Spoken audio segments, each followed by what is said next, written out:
soyayya.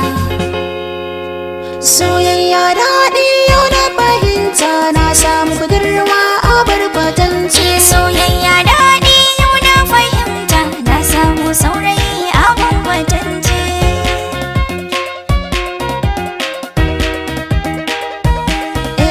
Soyayya daɗi kama da zuma ne, wani sa'in ta zarce kwatance. Wasu ko sai su ce kama da maɗice, da sanin zance ake shirya soyayya.